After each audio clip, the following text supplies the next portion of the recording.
রবিবার সন্ধ্যা ৬টায় উদয়পুর গোমতী জেলা বিজেপি বর্মাবাড়ি স্থিত ভারতীয় জনতা পার্টি দলীয় অফিসে এক সাংবাদিক সম্মেলন অনুষ্ঠিত হয়।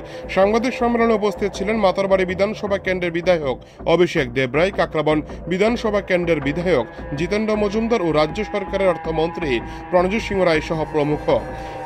এদিন সাংবাদিক সম্মেলনে রাজ্যের অর্থমন্ত্রী প্রণজিৎ সিংহ রায় বলেন, বিকশিত ভারত প্রকাশ সংবাদ দলের প্রবীণ নেতা এবং পদাধিকারীরা রাজ্যের মূল স্থানগুলিতে বিশিষ্ট সম্প্রদায়ের সঙ্গে মত বিনিময় করবেন এবং উন্নত ত্রিপুরা গড়ে তোলার জন্য তাদের পরামর্শ চাইবেন। তৃণমূল স্তরে পরামর্শগুলি যাতে কেন্দ্রে পৌঁছাতে পারে তা নিশ্চিত করতে এই মাধ্যমটি জেলাগুলিতে ও বিধানসভাগুলিতে অনুকরণ করা হবে। দলীয় বিভিন্ন ছেলের কর্মসূচি জেলা এবং বিধানসভা উভয় স্তরে বৈঠকের মাধ্যমে বিভিন্ন পেশাদার গোষ্ঠীর কাছ থেকে পরামর্শ সংগ্রহ করা হবে। এছাড়া মন্ত্রী বলেন, নমো অ্যাপ মিস কল নম্বর 9090902024 এবং নমো অ্যাপে জনসাধারণকে সরাসরি প্রধানমন্ত্রী মোদীর কাছে বিজেপির ভীষণ নথির জন্য তাদের পরামর্শ জানাতে সহায়তা করবে।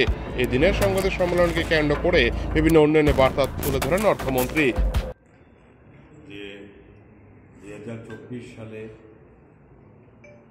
আসন্ন লোকসভা নির্বাচন এবং সেটা খুব সহসাই নির্বাচন কমিশনের মাধ্যমে এটা ঘোষণা হতে যাচ্ছে। তো স্বাভাবিকভাবেই এটা দেশের নতুনভাবে সরকার প্রতিষ্ঠিত হবে এবং দেশ পরিচালনা করবে।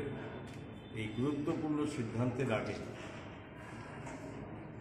আপনারা জানেন, গত 10 বছর ধরে আমাদের ভারতীয় জনতা পার্টি সরকার দিল্লিতে আসীন আছে এবং সেই সরকারের প্রধান হিসাবে যশস্বী প্রধানমন্ত্রী নরেন্দ্র মোদীজি খুব যোগ্যতার সঙ্গে এবং সারা দেশের 140 কোটি মানুষের সমস্ত রকম সুযোগ সুবিধাকে লক্ষ্য রেখে উনি কাজ করছেন।